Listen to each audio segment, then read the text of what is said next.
I didn't know Andy was going to bring up my ex-girlfriend. I guess that's an interesting way to kind of start a talk. Thank you, Andy. And I'm really glad to be here. Thank you to the Stamps folks for putting this on, and certainly Christine for all her help. I'm going to talk about the work that we do in Brooklyn, New York. We're a nonprofit, 501c3, architecture and science collaborative. We're called Terreform ONE, and we started a second group that is now profit-based, because it seems like our capitalist economy needs to do something like that to get projects through their course of development into fruition. So that other group is called Planetary One. It's kind of an alliance of big thinkers. And I'm going to show most of the work that, well, I'm going to show as much as I can today. So here's a kind of philosophical slide about what I think sustainability is in one big lump sum. And this is a drawing by an individual named R. Crumb.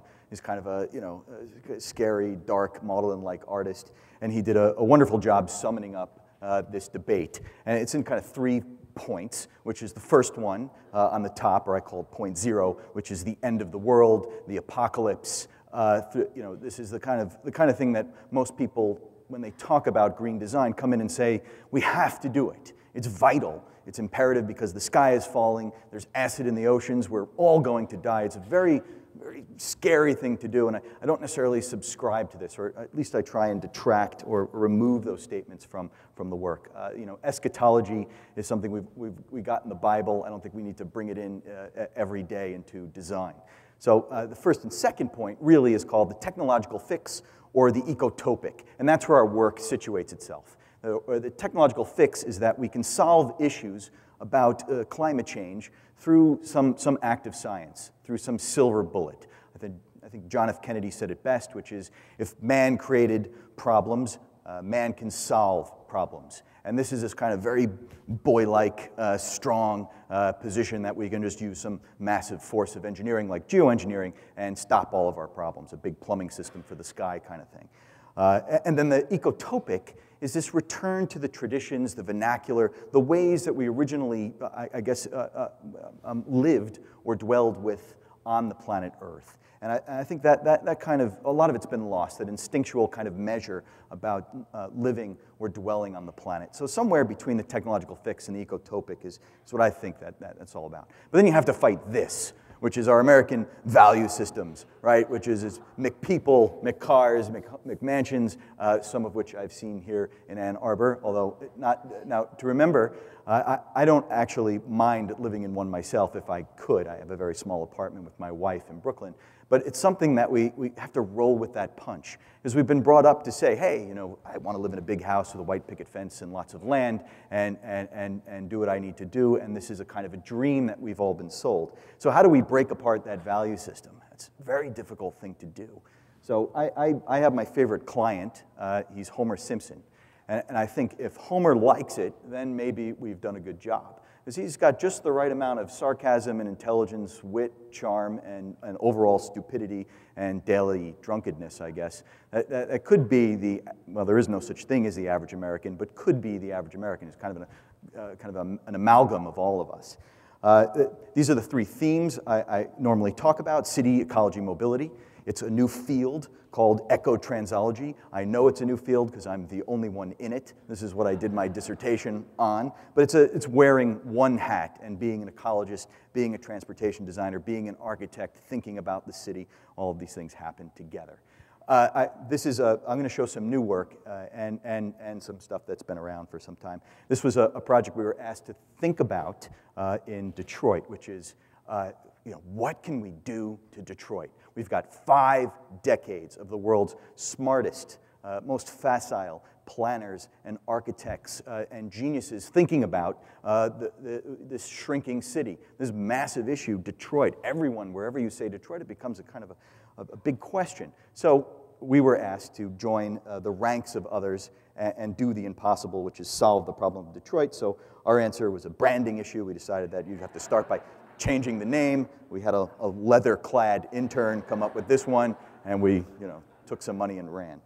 So another kind of project that, well, that kind of sums up all of our work was this notion of mobility and ecology in the city in these singular drawings that provoke other architects and planners, but certainly everyone else, the Homer Simpson inside us all, and getting it out there to popular culture. So here I am on the cover of Popular Science. It was a kind of a great moment in my life. I love this magazine. It's been lying to me ever since I was a little kid, and now I'm kind of helping to kind of not promote lies, but I wonder, exactly who can really make promises about the future.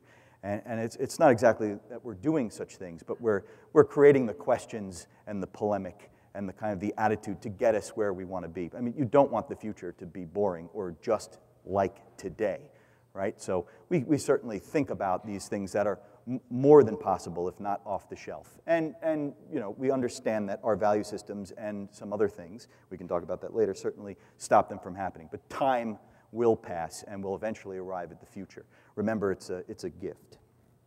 So the question about this is that it's been done before. So these are some quick historical precedents of thinking about the entire city, everything from the doorknob to the democracy, all at once in single kind of visionary drawings. So Harry Pettit had done this with King's Dream of New York, where we have dirigibles docking into skyscrapers, connecting circulatory cores of buildings, bridging skyscraper to skyscraper in clusters, and having mobility systems separating passengers and pedestrians and fast-moving transit and slow-moving transit. And other versions of the future here, La City Novia, certainly Santiella was thinking about making a spectacle of mobility in the city, where you'd extruded motion to the surface of buildings, making it a kind of point, a visual driver, the kind of the aesthetic punch. City Within a City by Raymond Hood. Here's kind of a hyper version of mobility, where bridges become housing units. You actually live on the bridges, and there'd be clusters of bridges connecting to skyscraper, renewed downtown cores, and clusters of skyscrapers to clusters of bridges. A very kind of unique thought. Not all of it happened, but some of it remains in our desire lines. Futurama, another kind of popular approach. Here, the notion was that through design, through aerodynamics, if we can just speed up everything, cars, boats, planes, the shape of buildings, roads, make highways giant, everything would go faster, and we'd solve a lot of problems, like traffic and congestion. So, well, that didn't quite work, but an interesting thought nonetheless. And some wonderful, radically shaped vehicles, all of them looking like phallic symbols of some sort. And then here, Hilbesheimer, thinking about the city again as a kind of a tabula rasa, where you can come in, and here he is escaping Nazi Germany, and just wipe out the existing city. So goodbye Manhattan, zip, and replace it with this munificent ring road, right? Lots of parking and slabs of housing dotted in the center. And this is something that we don't kind of teach in the academy, something that we say, well, students, you shouldn't do this, don't think like that.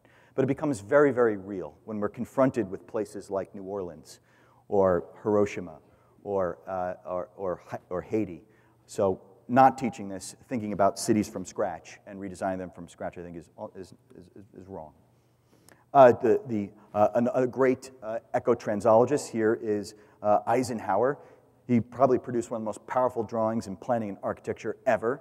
He essentially redesigned the grid of the United States, the entire interstate system. Now, this slide has a couple of dissertations behind it, and they're not all mine, so I don't have time to unpack it all. But essentially, we went from this on your left, which is the Lincoln Highway, which is how we used to cross or transverse the continent in America, which was an old kind of road, basically a bunch of dirt, and there's Eisenhower doing it with a motorcade. And then eventually we've got our interstate highway system. And that was something we put in place for many reasons. One, you couldn't defend the United States. That's what Eisenhower's trying to prove. If we had some alien force coming into California, and we moved our troops from the Northeast, standing on the White House lawn, to defend us in California, we'd have to go through this muddy, horrible terrain known as Lincoln Highway and never really solve that problem. So Eisenhower, after surviving Nazi Germany, had realized that the Autobahn was an interesting, if not very sophisticated tool to use as a defense mechanism for the United States. And so that was part of the impetus of building it out and creating our interstate highway system, is to defend us any place in the United States. We can land B-52 bomber squadrons and deploy tanks, et cetera, et cetera. Although it has also separated us as a nation from red and blue states, rural communities, and urban communities. So for the good it's done, it's also created a lot of problems. And then this project, Moto Pia. So this is getting into the 60s. This is a concept where a landscape architect has thought about reversing the figure ground. Here, where there used to be streets, there are buildings. And where buildings used to be, there are these green spaces. And what's curious about these green spaces is that there's nothing happening in them. They're just kind of pastoral, right? They're just this kind of American sublime recreational spaces. You can play Frisbee or sail a boat, but it's not productive green spaces. Green spaces that deal with waste, food, energy, water, etc. And then deep into the 60s, tons of drugs. These guys, Archigram, thought about cities can just walk. So that kind of combines a lot of issues that we were getting to. And big love beams to them. They've done amazing work. Rudolph in the 70s thinking about the Lower Manhattan Expressway, here kind of creating a spine-like city or a munificent-like linear city that connects to clusters of buildings in the distance, and then canting buildings for light and air and views and different types of transportation systems embedded below. And then kind of things that put the funk in functionalism, like this kind of device, which is an automated trans car. You can find them in hospitals today, but it's an elevator that leaves the core of the building. So it leaves the building core and goes throughout the hospital and then enters into another core someplace else. So it's very, very, very cool, and there's all sorts of opportunities to think with these kinds of technologies. So we'll take something like this, and we'll think about its implications at the scale of a city. And of course, Minority Report, my advisor, William Mitchell at MIT, was partly responsible for this movie, and at MIT we decided to build a lot of these objects, whether it's omnidirectional maglev vehicles to transelevators that stick into your apartment on the surfaces of buildings. What he was telling Spielberg was possible, he put our research team together in the Smart Cities group to reify it in just a few years. It's actually a lot of it was something that can be accomplished, and we did, and I'll show that. What we didn't accomplish is having anything to do with Tom Cruise or the kind of the narrative in the movie that was slightly boring. And road ecology. Richard T.T. Foreman at Harvard, a phenomenal kind of, I guess he's a thinker, certainly a landscape ecologist, here thinking about ways to where the road or the interstate affects flora and fauna, in this case bridges for animals, you can see up there, not for the drama of the human will to cross a bridge, but for animals to get across, to mate. Propagating your species is a really good reason to cross a bridge, going from one landscape or a mosaic in the landscape to another, and then culverts and all different kinds of places do it. Here they are in Canada. These elk are using a bridge to cross over to mate with the elk on the other side. I don't think it was intended for that, but there it is happening anyway. So here's our work on thinking about suppositions in smart mobility. This project was to think about the car of the future. So here we are at MIT saying, well, we've had many cars of the future. It's kind of boring. Let's think of a technology or technologies, plural, that fit into any kind of car. So we decided to put the entire car in the wheel, reinvent the wheel, and you just buy a set of wheels, 3 wheels, 4 wheels, 6 wheels. Drivetrain, suspension, motoring, all of these things are inside the wheel. You add them together and you get a vehicle. I thought, well, that's kind of cool. This is called the Zero Car, kind of showing you that it could be wireless, so there's no mechanical linkages. It's also omnidirectional, spins on a dime, and has a modicum of intelligence. Because cars today are, well, frankly, they're absolutely stupid. This is the idea that we can embed intelligence at every level of the system, cheap, available intelligence as much as possible. This is just showing the wheel kind of decoupled and making it into this vehicle. And this is what's called the BIT car, or the city car. Another version we won Times Invention of the Year in 2007. And this shows a vehicle that is a shared ownership model, connects to regional transportation, which is good. It's a drive-by-wire car. Again, the frame articulates. It stands up. It's got lithium-ion batteries shaped and embedded inside the seating and in the chassis. The next car comes in, interlocks like a shopping cart. You can park about 300 of these on a New York City block as opposed to 30 SUVs.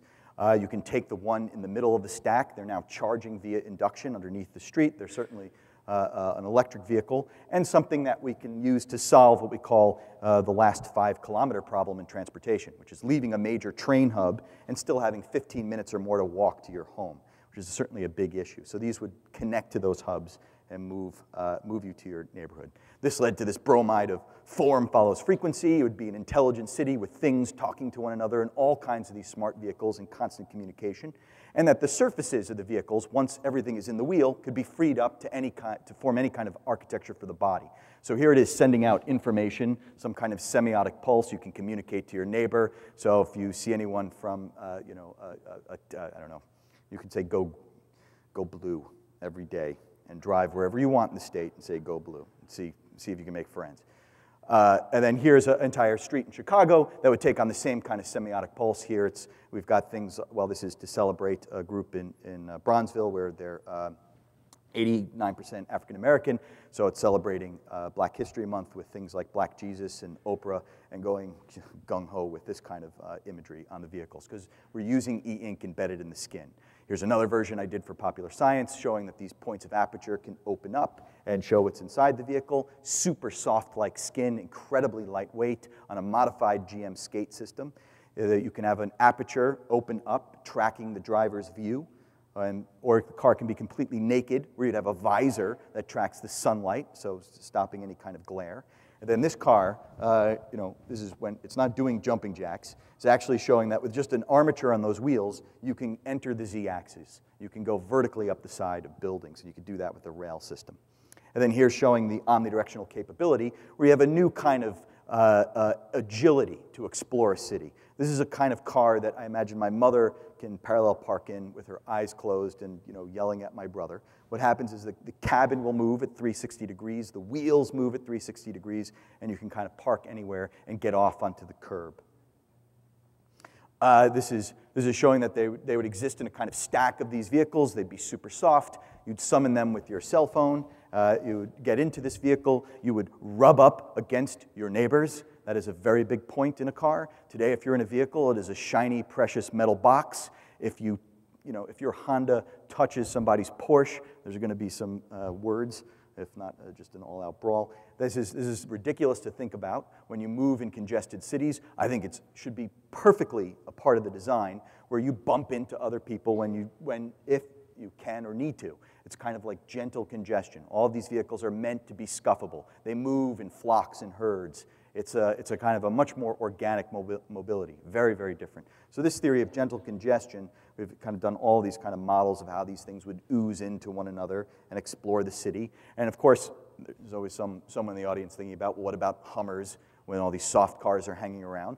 Well, the idea here is that these soft, intelligent cars would cluster around a Hummer and move it off the side of the road as they kind of take over the city with their omnidirectional capabilities. So in this case, the meek inherit the street.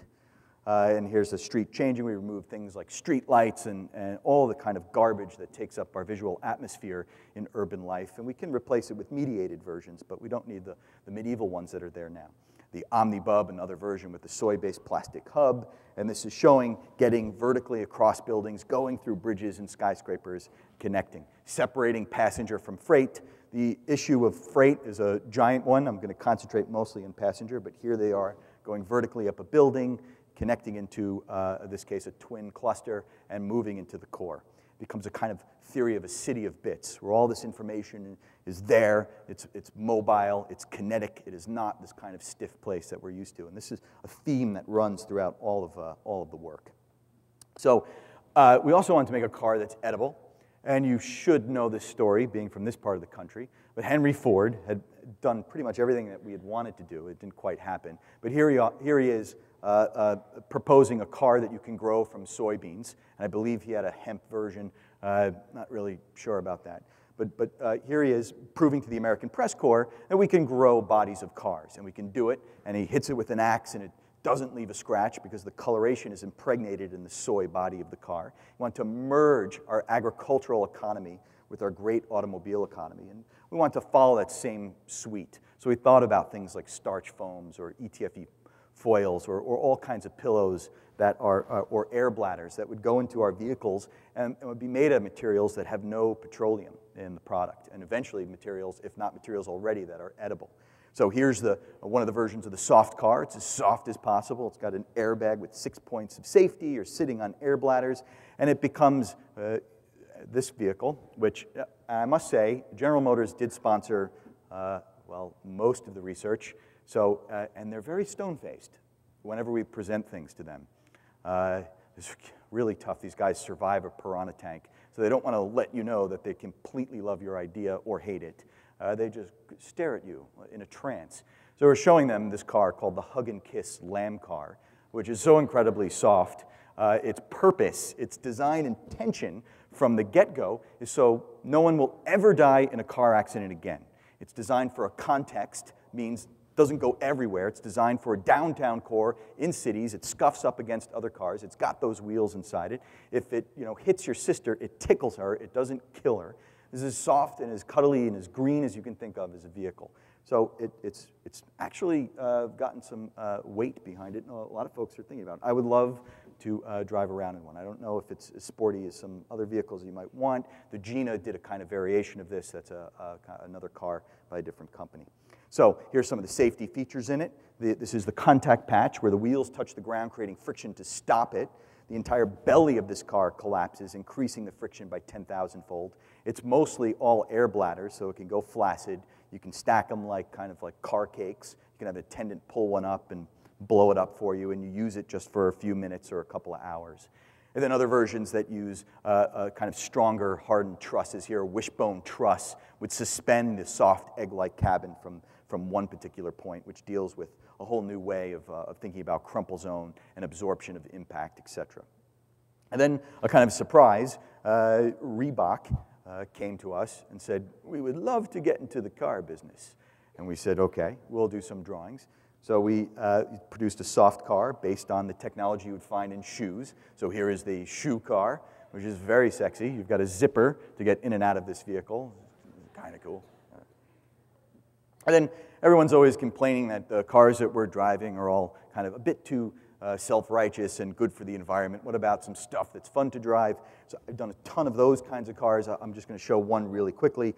This is an H-type vehicle. It's kind of an articulated frame that connects to the ground in 8 different points. It's like strapping 2 motorcycles together. You drive with a passenger. It's an athlete vehicle, different than the athlete vehicles we have today, which are essentially big bonehead cars with tons of gasoline and an unbelievably ginormous engine, and you just go fast. I think there's a lot of other things to sport and athleticism, including how you negotiate turns, how you corner or camber. So the whole vehicle, the entire frame of this car is separated into different components, and it moves in corners like nothing else with soft-like fluidic muscles that use a lot of that control. And it doesn't need to go fast to feel like you're going fast. You strap 2 motorcycles together and go 30 miles an hour. It's an interesting experience. And the design impetus, and I always like kind of revealing this because you never know what you get from you guys, but it came from this video of Bjork. And for those of you who don't know Bjork, go find out something about Bjork. A beautiful, mellifluous-like singer where she does this, one of her videos, she is a kind of half Bjork, half robot, and they make another half Bjork, half robot, and these 2 beautiful robot Bjorks start making love to one another. It's very strange. Well, anyway, I thought that this car would bring, that same kind of thing would be 2 Bjorks making love to one another, half robotically, half not. Take it. But this is what we think of. Here is the smart car. Thank you, Europe. It's got about 86 inches in its footprint. We're beating it. Ours is the same dimension, but these 2 wheels collapse together and the frame stands up, so we're smaller than the footprint of a smart car. We can interlock these vehicles. It has a canopy that protects you from the weather when you get out. It's a seat at normal seat height, so it's ergonomically acceptable to get in and out of the car. If you're old or very young, there's a lip so you can enter into the vehicle. One of the most inelegant things you can ever do is get out of a sports car, especially if you're kind of tall. It's ridiculous. This is a seat that you sit in, you get on from the curb, and you go directly into the vehicle. And that's when we realized, seeing these kinds of clusters of these kinds of interlocking cars and designing so many of them, and it wasn't about cars. It's actually something very different. This is when it became, and this is the big change, so it became more about energy. Energy in a city, a new type of energy. These are extremely big batteries on wheels, these cars. They're kind of a swarm lithium-ion charged battery. There are tons of them on the streets. This now could be a dynamic and interchangeable urban electrical grid system that can absorb peak demands and redistribute loads on the fly. So this is where the cars actually had a greater purpose, a macro purpose, which was to distribute energy in a city and do that in the greenest possible way. And then we kept on that theme, and the argument was that eventually if we moved around these electric vehicles and there was constant energy, we'd all end up really out of shape, just like those people in WALL-E, where it's, all the human race becomes incredibly, rotund and, hangs out on chairs. So we thought about human power as also a possibility for moving around cities. So here is another project called the Human-Powered River Gym. It moves on a loop in the city of New York between locker room to locker room, and you get to work out on your way to work. It absorbs some of that energy from the exercise equipment into the drivetrain. It doesn't do all of it, but certainly it certainly helps, and you get a workout as you move. So we thought of this kind of cross-program or trans-programming of different things. An entire city that would think of this as the energy system for mobility. So here's a place in Almere in the Netherlands designed from the vantage point of these vehicles that were human-powered. And it's kind of like rethinks the canal, certainly rethinks attached versus decoupled housing systems, and all of it is about moving inside a kind of a narrative of blue and green. And then other fantasies about mobility. In this case, this was you guys must know this, the Macy's Thanksgiving Day Parade, which happens every year in New York City. My daughter loves it. I'm always slightly freaked out about it because I don't know why people are obsessed with Spider-Man or SpongeBob. But they have these giant balloons, and there's about 40 men holding these things down, and they march down the streets of New York City. And I thought, why not have it every day? In fact, we kind of should have it every day. And if we can harness that energy to move around, have a kind of a funicular or some kind of a cable system to control them consistently, we could have a new bus system. So this is called the Blimp Bumper Bus. They can move over any kind of terrain. They move about 13 miles an hour. You hop on, you hop off, and you can get on one of these chairs, these ski lift-like soft chairs on tentacles, go for 40 blocks and get off wherever you want without the vehicle stopping. And I presented this project before. I was at the Austrian Cultural Institute in New York, and we had this elderly woman in a wheelchair stand up and scream, "I could fly." I thought, slightly weird, but we have to think about mobility systems for other folks, not just healthy people like ourselves, but for everyone. And it became extremely important that if this even at one level allowed for some mobility for those who have limited access in mobility, well, then we're doing a good job. And then other thoughts about thinking about, I have a laser pointer, I didn't realize it. Thinking about blimp systems that deliver freight, so here we are producing some of those, and then all of these systems kind of connected and moving together, all of them in this kind of distributed energy system with embedded intelligence in the streets, privileging a city, and this is what's really important. I think probably the best way you can explore a city is through the alpha position of the foot. Your shoe walking on streets is the best place to know your area or your location. So we design these places not for all these kinds of different soft vehicles, but certainly leave enough room for bicycles and pedestrians to move in these kinds of streets, bicycles being the next best way to explore a city. I couldn't demand that everyone in the city of New York, or any city for that matter, move in just bicycles or by foot, so we do have those other systems embedded as well. And then things like jetpacks. This is a real interesting story, but I was hanging out with some of my friends, and they were really serious planners, very, read a lot of books, and they're really interested in cities. And we had a kid brother of one of our friends that was there, and he's a kind of a little joker, and he's a great kid. We were all drinking, so he said something, he wanted to start a fight. Like, you guys think you're so smart. Well, what if, you know so much about cities, well, what if someone comes along and invents the jetpack, and everything you know just goes to waste? So, my very serious friends dismissed him and thought, silly kid. I thought, well, where is that jetpack, and who the hell is thinking about it? I mean, I don't know anyone in the profession that's really taking the jetpack seriously, and we must. So on the cover of the New York Times, about 2 months later, the jetpack was announced. Martin Jetpack and Jetpack International, two competing companies. One where you can buy a jetpack for about $100,000. It's actually a turbine system, and you can use a jetpack. And it's about the safety mechanism actually in jetpacks first, not the actual device itself. They've been around since the 50s. So, am I crazy? or is this kid crazy? Not really. If it was 150 years ago, and I was telling you that we were going to move up and down in these devices called elevators, be slightly skeptical. Elevators are dangerous. You could fall. This is not something I want to move in. It wasn't until Otis invented that thing called the safety brake that changed how we think about elevators, made them perfectly safe for everyone, and changed the morphology of cities. That, along with steel and kind of steel skeletons in buildings, but that was a major shift in how we think about cities. I don't know how many of you would, if you can find a jetpack that was completely safe, computationally controlled, how many of you would move around in something like that? I mean, do you want to just be in cars all day? I would love a freaking jetpack.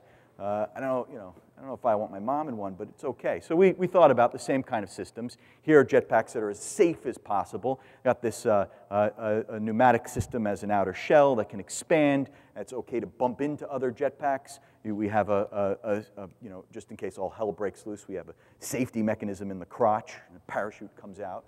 It's very interesting. It doesn't mean I do weird things at night in my bedroom practicing with the parachute, but could have been placed in other places, but somehow that's where it came. How do I get off that topic? Can't. Jetpacks, they kind of move like this. You can go from downtown Newark, New Jersey to New York within less than a minute, as opposed to 38 minutes in an SUV. And they move like this, like, or, sorry.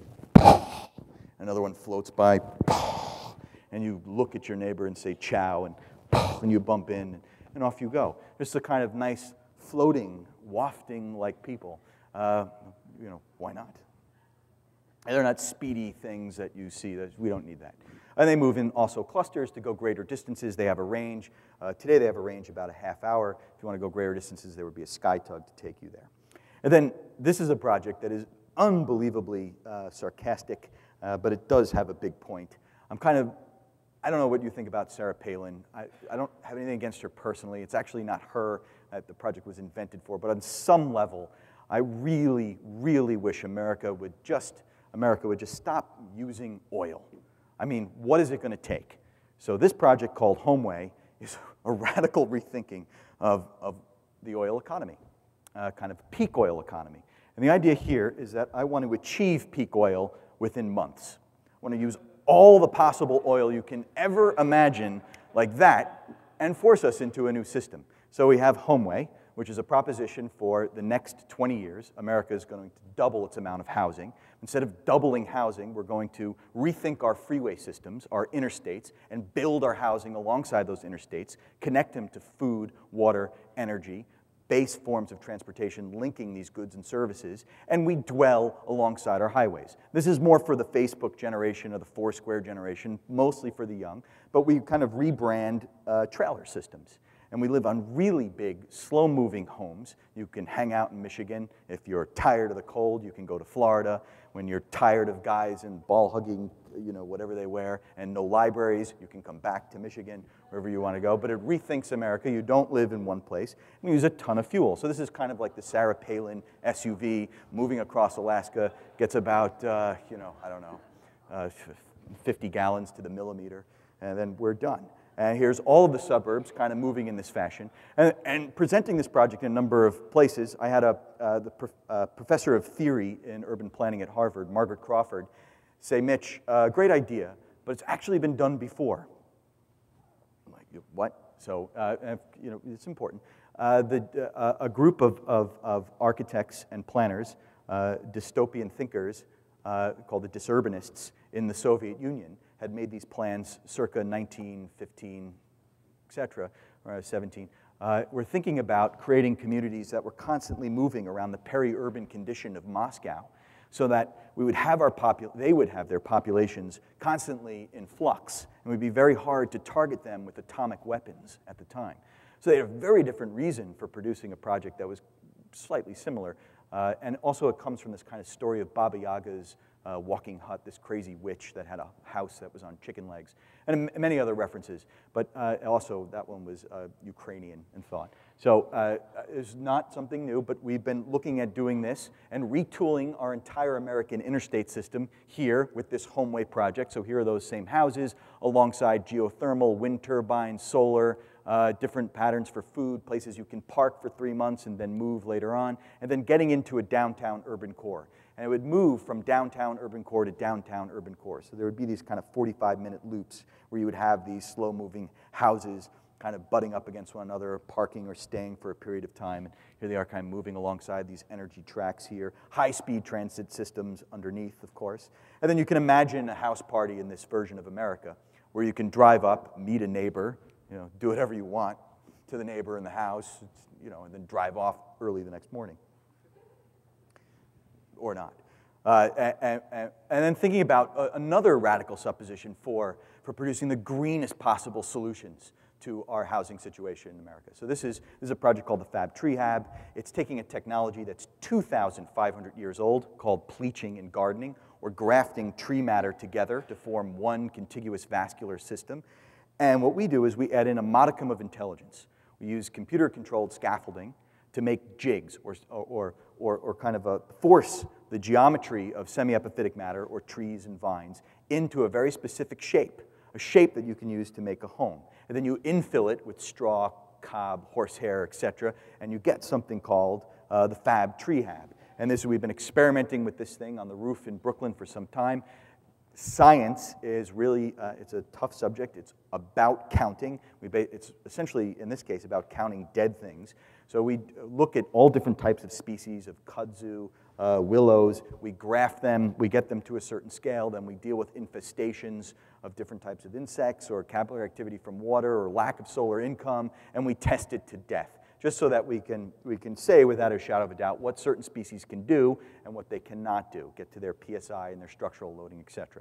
So here is this kind of Fab Tree House. It is a part of the landscape. It is a home that is made from trees that are grown. It takes some time to grow them, and there's some folks in Wisconsin that came to us. They were called Arbor Gem, I believe, and they said, hey, we love your tree house idea.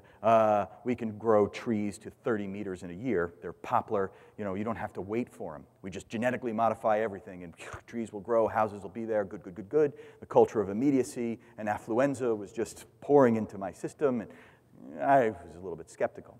I thought, well, that's not the way I want to do it. The precautionary principle is there. We don't want to release genetically modified tree housing systems without thinking about what happens, at least studying them for 10 years. And you know what? It's also a value system issue. In a culture, in a society that waits 12 years for a bottle of scotch, I think we can wait 5 to 10 years for a village of homes that fit into the base metabolism of the environment. Here's a kind of model for the model that we did of these tree houses. It was crushed by DHL, delivering it to the MoMA. Never, ever, ever use DHL. They were really, you don't care, but they were just so terrible to us. We couldn't find it.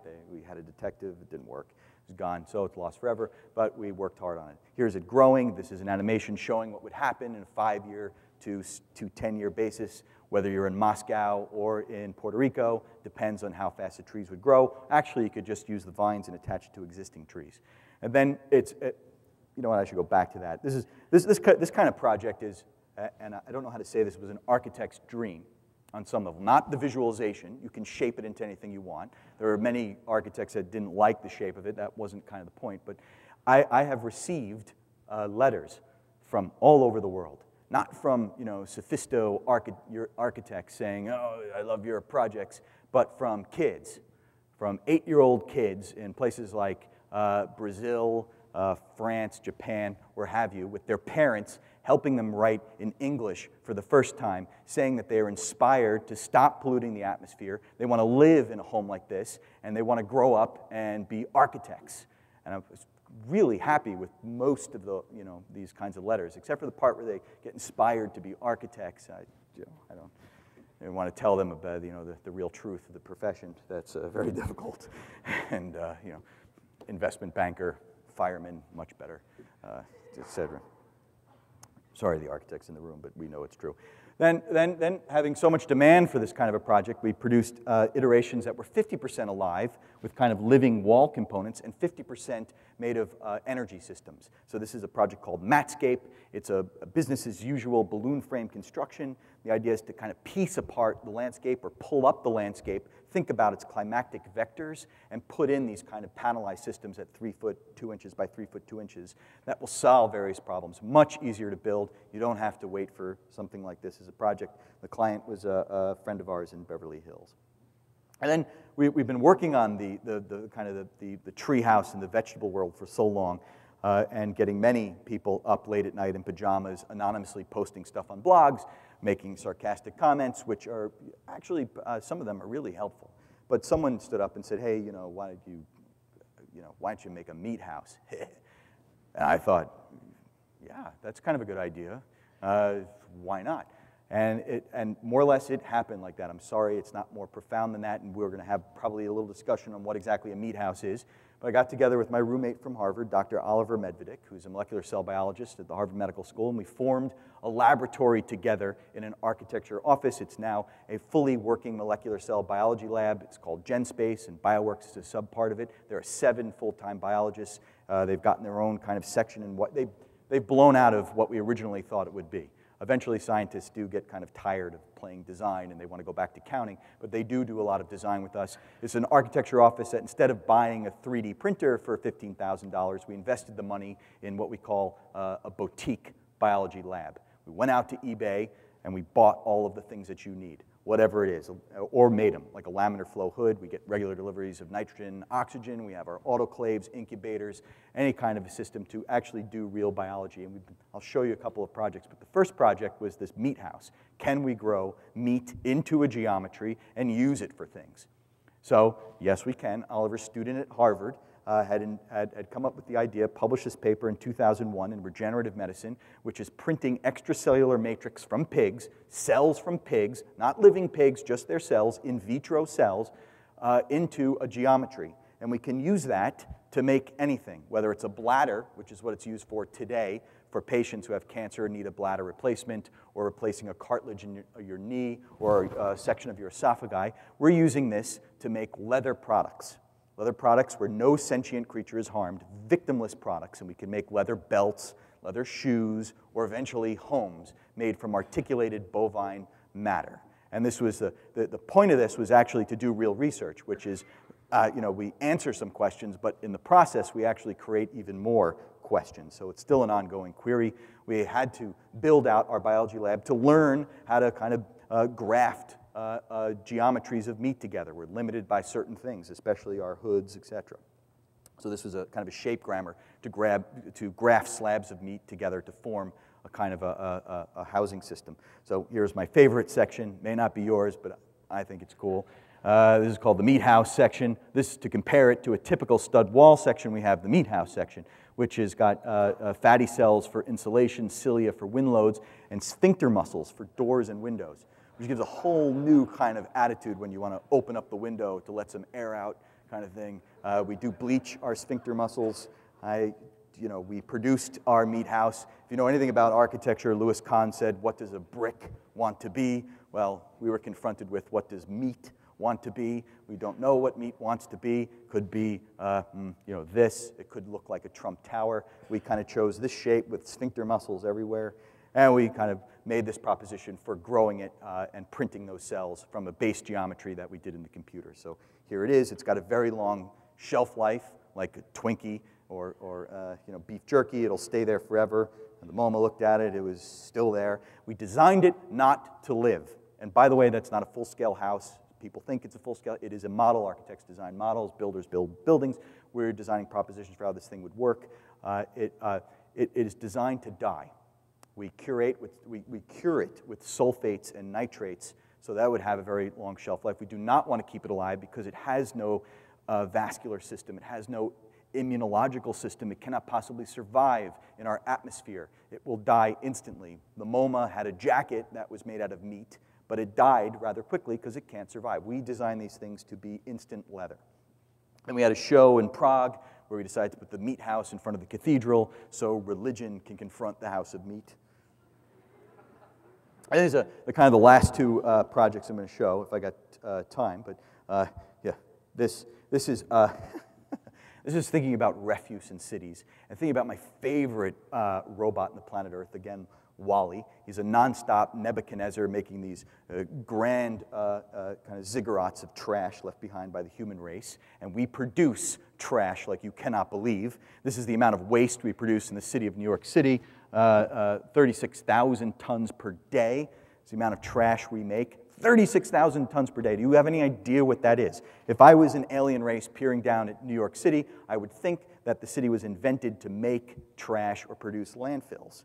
We did all these charts. I know you can't see that. There's kind of a close-up, but looked at the different kind of influences, policies, technologies over a 300-year history that made up waste, and looked at off-the-shelf technologies and biological technologies later on that could help us retool waste and give it a new purpose. Actually, give it a purpose to help build our cities. In fact, waste in this model would be not only a nutrient, but a constant source of creativity. Constantly reuse it, upscale it, and upscale it, and upscale it as components for our city. And the first point of departure was to kind of rethink the existing tools that are out there already that just crush objects into dumb bales. They're not a smart geometry, not puzzle-fitting bricks that can make kind of shapes, but just dumb bales. If you modify the jaws of these tools slightly, and actually start thinking about a computational method to produce architectures. So here's a kind of a folly to show you what 1 hour of trash in the city of New York can produce. This was the Statue of Liberty. Here it is in compacted trash form. These kinds of drawings I also think help folks like Homer Simpson understand what it is that we're producing. So we've used these methods to think about skyscrapers and alternative forms of materials in architecture. Here's the model that we had produced. You can see the Statue of Liberty in it, and ideas of how that would be driven. Different types of waste would produce different types of services or programmatic or performative elements in buildings. Transparent plastics would be for fenestration. Inorganic matter would be used as more permanent members, while organic matter would be temporary scaffolding that would rot away and leave the kind of building behind. So here's a kind of model of what we call the 24-hour tower. This is 1 day of waste in the city of New York City produces, did I say city of New York City? Whatever. 1 day in New York City, we have 24 hours of waste, we produce a 53-story skyscraper. So that's kind of an example of it here. So it's 53 stories in 1 day of compacted trash. And then we worked in, this is a new project, we did this for the Holcim. We looked at possibly growing some of these systems and combining it with waste. So here we are looking at this brick. It's called a mycoform, which is basically half mycelial or mushroom roots here, combined with waste elements, aluminum for compressive and tensile strength. This is how we propagate them. This is our work growing in the lab, and eventually you have here a mycoform, a substrate underneath, which would just be something like wood chips. And here's a press system that we use to make the aluminum, and then combine them, and you get a brick that is grown and a brick made from refuse. And you can make it into any shape. So here's our Petri dishes, which just live in the dark. We do have a problem with heating them because you have to heat the mycelial to kill it. There's other ways of killing it, but right now that's the method. And here's a kind of mycoform brick that can be made of both refuse and living materials. Here's our incubator. We are working on many different strains to give it structural stability. Ecovative is a company that makes styrofoam packing alternatives out of mushroom-like materials. We're looking for structural materials. Here it is kind of fitted out into the architecture of one of these buildings with vertical parts, etc. And then this kind of drawing shows the amount of waste in New York City disappearing because we're mining our landfills for this resource, constantly looking at it, then retrofitting our existing buildings, printing them or crushing them into usable geometries, seeking out everything known to man, ends up in a landfill, and using it to make our future cities. So here's the kind of the final drawing where we have a city that goes from consumerism and consumption to a city of recovery, retrofitting our buildings, to eventually a city where waste has gone away. Gertrude Stein said it best. There is no away. Wherever you put something, it ends up.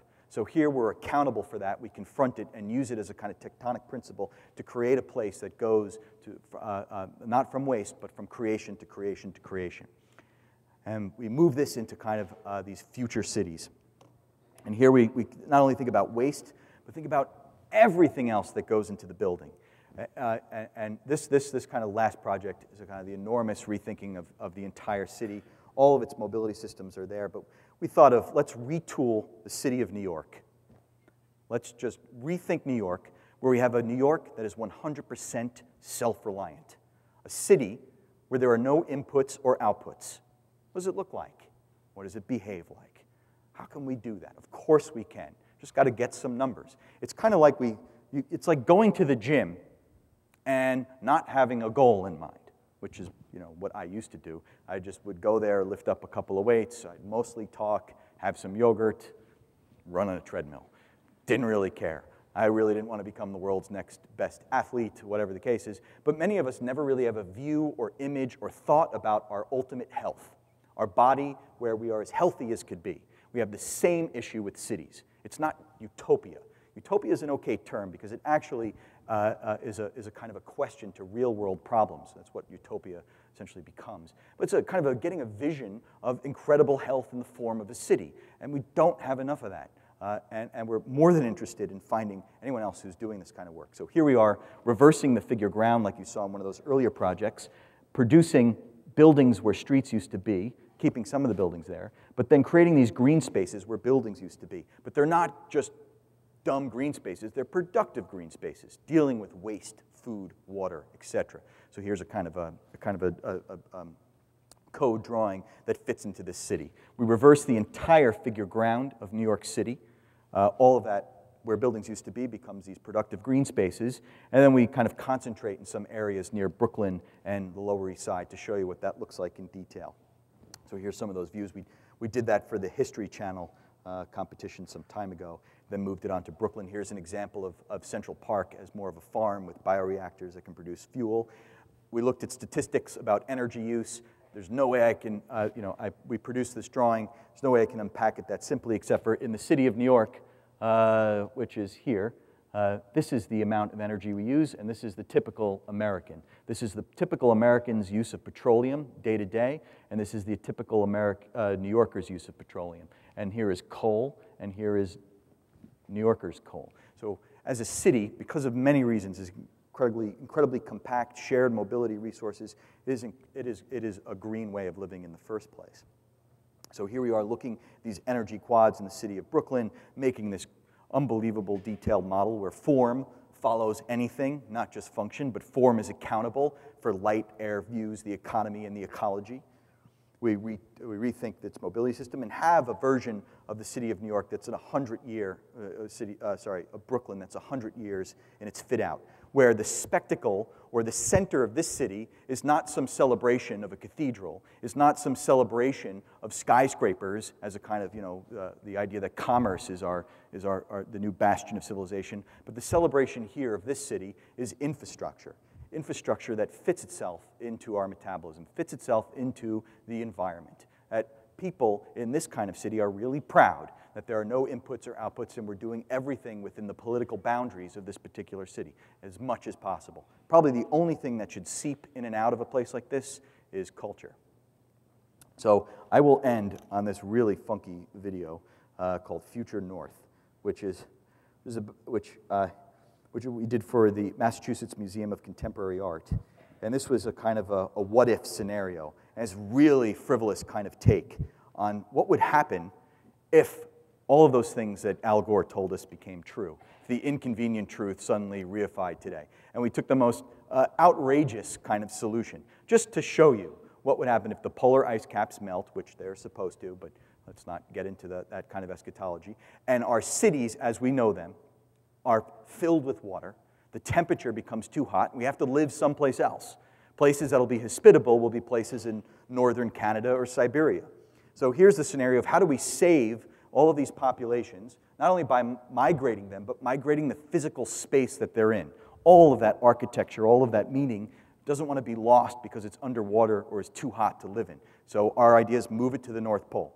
And they do this because we lose Venice, scares everybody to invent impossible technologies to kind of move our global cities into a new kind of place, in this case the North Pole. So here's Tokyo breaking off and taking about 5 million people with it. London forming a new kind of technology, taking the Thames River and the Tate Modern, and off it goes to the North Pole. Hong Kong, there's about 20 million people, some mountain ranges, off it breaks, and moves up to the North Pole to join its brother cities, New York. And these are all culled from real GIS data about what's going to happen to our cities. New York also does it with style. Long Island moves out of the way, and up Manhattan goes to join its future cities. Long Island covered in water. Miami, we just saved the beach. Off Miami goes. Forget the rest of Miami. San Francisco, grand, munificent pneumatic technology. They're using that to break off and move to the North Pole. All of that is the data from what we're going to lose along the coast of California. Also, the temperature will be impossible to dwell in. Casablanca, with a great African technology, off it moves to join its other cities in this kind of grand new Pangea called Future North. And here are these world cities vying for a parking space someplace in this land of water, void of Kevin Costner, parking in the only known landmass known at the time, which is called Svalbard. Here they are, all kind of collecting together, forming a place that's truly global and connected in its culture, its meaning, its place, and its physicality. And these are all of these world cities connected together. You can wake up in the morning in New York, get a cup of coffee in, I don't know, London, go to the Tate Modern, go to Tokyo and do some karaoke, go to Casablanca and, whatever you want to do. Anyway, that is my work. I'm super glad to be here, and thank you very, very much for having me.